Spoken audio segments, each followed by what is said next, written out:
Breaking news చూస్తున్నారు. ఏలూరు జిల్లా నూజివీడులో ఘోరం చోటు చేసుకుంది. వైసీపీ కార్యకర్త అనుమానాస్పద స్థితిలో మృతి చెందారు. వైసీపీ గెలుస్తుందని 30 కోట్ల రూపాయలు బెట్ కట్టినట్టుగా తెలుస్తోంది. వైసీపీ కార్యకర్త జగ్గవరపు వేణుగోపాల్ రెడ్డి ఫలితాల రోజే ఊరు విడిచి వెళ్లిపోయారు. వేణుగోపాల్ నిన్న ఒంటిపై గాయాలతో తన పొలం వద్ద అనుమానాస్పద స్థితిలో మృతి చెందినట్టు తెలిసింది. వేణుగోపాల్ తూర్పు దిగవల్లి గ్రామానికి చెందిన వేణుగోపాల్ రెడ్డికి సంబంధించి బ్రేకింగ్ న్యూస్ చూస్తున్నాం. వేణుగోపాల్ రెడ్డి భార్య వైసీపీ సర్పంచ్ వేణుగోపాల్ మృతిపై అనేక అనుమానాలు వ్యక్తం చేస్తోంది ఆ కుటుంబం. అప్పులు కట్టలేకే చనిపోయాడా, లేకపోతే ఎవరైనా చంపేసి ఉంటారా? ఒంటిపై గాయాలు ఎందుకయ్యాయి? అన్ని కోణాల్లో కూడా పోలీసుల దర్యాప్తు జరుగుతోంది.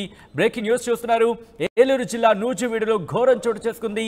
వైసీపీ కార్యకర్త అనుమానాస్పద మృతి ప్రస్తుతం స్థానికంగా కలకలం రేపుతోంది. వైసీపీ గెలుస్తుందని 30 కోట్ల రూపాయలు బెట్ కట్టినట్టు తెలుస్తోంది. వైసీపీ కార్యకర్త జగ్గవరపు వేణుగోపాల్ రెడ్డి ఫలితాల రోజే ఊరు విడిచి వెళ్లిపోయారు. వేణుగోపాల్ అయితే ఒంటిపై గాయాలతో తన పొలం వద్ద అనుమానాస్పద స్థితిలో ఆయన మృతదేహాన్ని గుర్తించినట్టుగా తెలుస్తోంది. తూర్పు దిగవల్లి గ్రామానికి చెందిన వేణుగోపాల్ రెడ్డి భార్య వైసీపీ సర్పంచ్ వేణుగోపాల్ మృతిపై అనేక అనుమానాలు వ్యక్తమవుతున్నాయి. అప్పులు కట్టలేకే చనిపోయారా, లేకపోతే ఎవరైనా చంపేసి ఉంటారా? అసలు ఒంటిపై గాయాలు ఎందుకున్నాయి, ఎలా అయ్యాయి? ఇలా అన్ని కోణాల్లో కూడా పోలీసుల దర్యాప్తు జరుగుతోంది. అప్డేట్స్ తీసుకుందాం. మా ప్రతినిధి మణికుమార్ అప్డేట్స్ అందించేందుకు లైవ్లో సిద్ధంగా ఉన్నారు. మణికుమార్, వేణుగోపాల్కి సంబంధించి పోలీసుల దర్యాప్తులో ఎటువంటి అంశాలు వెలుగులోకి వచ్చాయి? సచిన్, చూడొచ్చు ఈసారి సార్వత్రిక ఎన్నికలకు సంబంధించి అటు పార్టీలన్నీ కూడా ప్రతిష్టాత్మకంగా తీసుకుని ఎన్నికలకు వెళ్ళిన నేపథ్యంలో ఈసారి బెట్టింగ్లు కూడా భారీ ఎత్తున జరిగిన నేపథ్యం కనిపించింది. అయితే ఫలితాలన్నీ కూడా ఏకపక్షంగా వచ్చిన నేపథ్యంలో చాలా మంది వైసీపీ మీద బెట్టింగ్లు కాసిన నేపథ్యం తాజాగా వాళ్ళంతా కూడా ప్యానల్ మీద తీసుకున్న పరిస్థితి కనిపిస్తుంది. తాజాగా నూజివీడు మండలం తూర్పు దిగవల్లి గ్రామానికి చెందిన జగ్గవరపు వేణుగోపాల్ రెడ్డి అనుమానాస్పద మృతి కూడా ఈ కోణంలో కనిపిస్తోంది. ఈయన స్థానికంగా ఉన్నటువంటి తూర్పు దిగవల్లి గ్రామానికి చెందిన 52వ వార్డు సభ్యుడు, అదేవిధంగా ఆయన భార్య వైసీపీ సర్పంచ్, వీరిద్దరు కూడా వైసీపీ మద్దతుదారులు. ఈసారి ఎన్నికలు జరిగిన నేపథ్యంలో ఫలితాలకు భారీ ఎత్తున బెట్టింగ్ కట్టిన నేపథ్యం కనిపించింది. ఇతను తన గ్రామంలో ఉన్నటువంటి చాలా మంది దగ్గర మధ్యవర్తిగా ఉండి బెట్టింగ్లు చేసిన నేపథ్యంలో వారందరి దగ్గర నుంచి దాదాపు 30 కోట్ల వరకు కూడా సొమ్మును తన బెట్టింగ్ నేపథ్యంలో పెట్టినట్టు కనిపిస్తుంది. ఆ సొమ్మంతా కూడా వైసీపీ గెలుస్తుందని చెప్పి దాదాపు 30 కోట్ల రూపాయలంతా కూడా వైసీపీ గెలుస్తుందని చెప్పి బెట్టింగ్ కాశారు.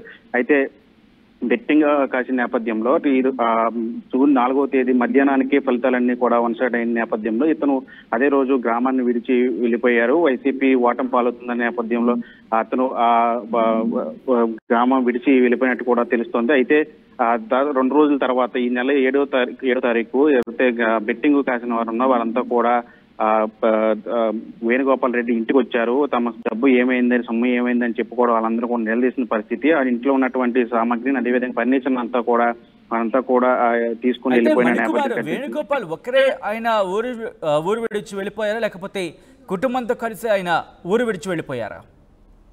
అయితే ఫలితాల రోజు జూన్ 4వ తేదీ మధ్యాహ్నానికి ఫలితాలన్నీ వన్ సైడ్ అయిన నేపథ్యంలో పార్టీ ఖచ్చితంగా ఓటమి పాలవుతుంది. దాదాపు 30 కోట్ల రూపాయలు వైసీపీ గెలుస్తుందని ఈయన బెట్టింగ్ కట్టారు. ఈ నేపథ్యంలో తాను ఒక్కడే ఎవరికి చెప్పకుండా, ఎవరికి ఇంట్లో కూడా సమాచారం ఇవ్వకుండా అతను వెళ్ళిపోయినట్లు కూడా తెలుస్తోంది. అయితే అతను ఊర్లో లేరని తెలుసుకున్న ఎవరైతే బెట్టింగ్ కాసిన ఉన్నారో వాళ్ళంతా కూడా ఆయన ఇంటికి వెళ్ళారు. ఇంటికి వెళ్ళి నిలదీశారు. ఆయన భార్య వాళ్ళంతా కూడా ఇంటి దగ్గరే ఉన్నారు. వాళ్ళని నిలదీశారు.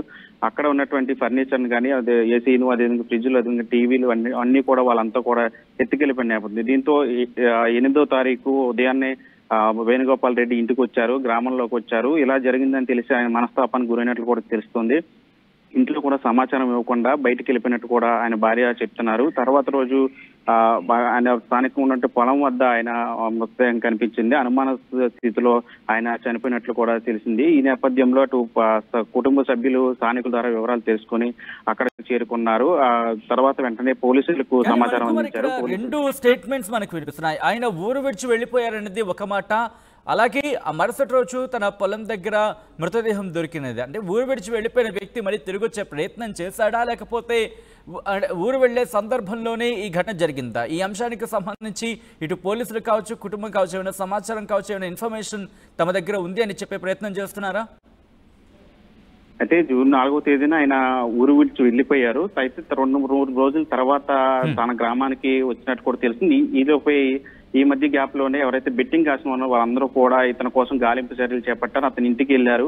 1 రోజు 2 రోజులు చూశారు. తర్వాత అతను ఎక్కడ కూడా ఆచూకీ లభ్యం కాకపోవడంతో ఆయన ఇంటికి వెళ్లి ఆయన ఇంట్లో ఫర్నిచర్ ధ్వంసం చేసి అంతా కూడా ఎత్తుకెళ్లిపోయిన పరిస్థితి. అయితే వేణుగోపాల్ రెడ్డి 8వ తారీఖు ఉదయం ఊరిలోకి వచ్చినట్టు కూడా తెలుస్తా ఉంది. ఆ ఇంట్లో ఇట్లాంటి పరిస్థితి జరిగింది. వాళ్ళంతా కూడా ఇంటికి వచ్చి నిలదీశారు. అంతే కూడా ఎత్తుకెళ్లిపోయారని తెలియటం ఆయన మనస్తాపానికి గురైనట్లు కూడా తెలుస్తుంది. అదే రోజు ఆ ఇంట్లో నుంచి బయటికి వెళ్ళిపోయారు. ఆయన ఎక్కడికి వెళ్ళారు ఏంటి అనేది ఆయన భార్యకు కూడా సమాచారం లేదు. అయితే తర్వాత రోజు ఉదయాన్నే అక్కడ తన పొలం వద్ద ఆయన మృతదేహం కనిపించడంతో అంతా కూడా మనస్తాపానికి గురైన పరిస్థితి కనిపించింది. ఈ నేపథ్యంలో తన భార్య పోలీసులకు సమాచారం అందించారు. ఇలా జరిగిందని పోలీసులు ఘటనా స్థలానికి చేరుకొని వివరాలు సేకరిస్తున్నారు. అయితే ఎలా జరిగింది, ఇది ఆత్మహత్య లేదంటే ఎవరైనా కుట్రపూరితంగా ఇట్లా చేశారనే దాని మీద అయితే పోలీసులు అయితే ప్రస్తుతం కేసు నమోదు చేసి దర్యాప్తు చేస్తున్నారు. సచిన్, అయితే ఎవరైతే ఈ బెట్టింగ్కి సంబంధించి అంటే ఈయన బెట్టింగ్ కట్టినట్టు తెలిసిన నేపథ్యంలో అవతల వైపు వాడిని పిలిచి ఎంక్వైరీ చేస్తున్నారా, అదుపులోకి తీసుకున్నారా, లేకపోతే ఇంకా అన్ని కోణాలు దర్యాప్తు చేసిన తర్వాత వాళ్ళని అదుపులోకి తీసుకునే అవకాశం కనిపిస్తోందా, వాళ్ళని విచారించే అవకాశం కానీ మణికుమార్? అంటే దీని మీద పోలీసులకి ఇది బెట్టింగ్ కు సంబంధించిన వ్యవహారం ఒక్కరితో ఇద్దరితో ఏకంగా గ్రామంలో ఉన్నట్టు చాలా మంది దగ్గర అతను మధ్యవర్తిగా ఉండి ఆ బెట్టింగ్ సంబంధించిన డబ్బంతా కూడా సేకరించి తన దగ్గర పెట్టుకున్నట్టు తెలుస్తుంది. ఆ డబ్బుని వైసీపీ గెలుస్తుంది ఖచ్చితంగా అని చెప్పి ఇద్దరు వ్యక్తుల దగ్గర ఈ 2 వర్గాల దగ్గర వసూలు చేస్తున్న డబ్బులు ఏదైతుంది ఆ డబ్బునంతా కూడా వైసీపీ గెలుస్తుందని ఆ బెట్టింగ్ కాసినట్టు తెలుస్తోంది. ఇది ఒక్కరు ఇద్దరు కాదు, దాదాపు చాలా మంది ఇందులో ఇన్వాల్వ్ అయి ఉన్న నేపథ్యంలో ఇది అసలు ఏం జరిగింది, బెట్టింగ్ ఎవరు పాల్పడ్డారు, ఎవరెవరు ఉన్నారు దీని వెనక అనే కోణంలో కూడా పోలీసులు అయితే దర్యాప్తు చేసినట్లు కూడా తెలిసింది. ఏదేమైనప్పుడు కూడా బెట్టింగ్ పాల్పడి బెట్టింగుల నేపథ్యంలో ఇట్లాంటి ఘటన జరగడం గ్రామంలో అంతా కూడా విషాద స్థాయిలు వలంకున్నాయని చెప్పొచ్చు. సచిన్, రైట్, ప్రస్తుతం అక్కడ వైసీపీ క్యాడర్ ఆందోళన ఉండే అవకాశం ఉంటుంది ఇటువంటి సందర్భాల్లో. కాబట్టి వైసీపీకి సంబంధించిన కీలక నేతలు కావచ్చు, లేకపోతే అక్కడ మాజీ ఎమ్మెల్యేలు కావచ్చు, లేకపోతే మాజీ ప్రభుత్వ ఇన్ఫాక్ట్ ప్రజాప్రతినిధులు కావచ్చు, వీళ్ళెవరైనా వెళ్ళి వేణుగోపాల్ కుటుంబాన్ని పరామర్శించే ప్రయత్నం చేశారా, వాళ్ళకి ధైర్యం ఇచ్చే ప్రయత్నం చేశారా? అంటే ఇప్పటి వరకు అయితే అట్లాంటి సంఘటన ఏమీ జరగలేదు. అట్లా ఎవరో కూడా వచ్చి పలకరించిన నేపథ్యం అయితే కనిపించలేదు. ఎందుకంటే ఇది పూర్తిగా బెట్టింగ్ కి సంబంధించిన వ్యవహారం, ఇది రాజకీయ పార్టీలకి సంబంధించిన వ్యవహారం కాకపోయినప్పటికీ అతను వైసీపీ మద్దతుదారుడు. అది ఆయన భార్య కూడా స్థానికంగా ఉన్నట్టు వైసీపీ సర్పంచ్ కాబట్టి ఖచ్చితంగా ఎవరైనా నాయకులు వచ్చి అతను పరామర్శించే చూస్తారని చెప్పి అందరూ కూడా వెయిట్ చేస్తారు. కానీ ఎక్కడ కూడా అట్లాంటి పరిస్థితి కనిపిస్తుంది. ఎందుకంటే ఓడిపోయిన తర్వాత పార్టీ ఘోరంగా ఓడిపోయింది ఈసారి ఎన్నికల్లో. ఇప్పుడు ఈ సంబంధించి ఎవరు కూడా నాయకులు ఎవరు కూడా బయటకు వచ్చి మాట్లాడే పరిస్థితి కనిపించట్లేదు. మరోవైపు ఇట్లాంటి ఘటనలకు సంబంధించి కూడా ఎవరు కూడా బయటకు వచ్చి మాట్లాడిన పరిస్థితులు. ఇది పూర్తిగా బెట్టింగ్ సంబంధించిన వ్యవహారం కాబట్టి దాదాపు 30 కోట్ల రూపాయలు బెట్టింగ్ చేసిన నేపథ్యంలో ఇప్పుడు ఏం జరుగుతుందనే దాని మీద అంతా కూడా ఆసక్తి కలుగుతుంది. ఇప్పటి వరకు అయితే ఎవరు కూడా నాయకులు అయితే వచ్చి అక్కడ కుటుంబాన్ని పరామర్శించిన పరిస్థితి కనిపించలేదు. Sachin, right Manikumar, thanks for update. మొత్తంగా అయితే మాత్రం బెట్టింగ్ మరోసారి ఇంకొకరి ప్రాణం బలి కావడానికి కారణమైందా అంటే అవుననే మాట వినిపిస్తోంది. ఏలూరు జిల్లా నూజివీడులో ఘోరం జరిగింది.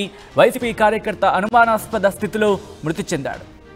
వైసీపీ గెలుస్తుందని 30 కోట్ల రూపాయలు బెట్ కట్టినట్టు తెలుస్తోంది. వైసీపీ కార్యకర్త జగవరపు వేణుగోపాల్ రెడ్డి ఫలితాల రోజు ఊరు విడిచి వెళ్లిపోయారు. వేణుగోపాల్ నిన్న ఒంటిపై గాయాలతో తన పొలం వద్ద అనుమానాస్పద స్థితిలో మృతదేహం లభించినట్టుగా తెలుస్తోంది. వేణుగోపాల్ది తూర్పు దిగవల్లి గ్రామానికి చెందారు వేణుగోపాల్ రెడ్డి భార్య వైసీపీ సర్పంచ్. అయితే వేణుగోపాల్ మృతిపై అనేక అనుమానాలు ఇప్పుడు వ్యక్తమవుతున్నాయి. అప్పులు కట్టలేకే చనిపోయాడా, లేకపోతే ఎవరైనా చంపేసి ఉంటారా, ఒంటిపై గాయాలు ఎందుకయ్యాయి, ఇలా అన్ని కోణాల్లో కూడా పోలీసుల దర్యాప్తు జరుగుతోంది.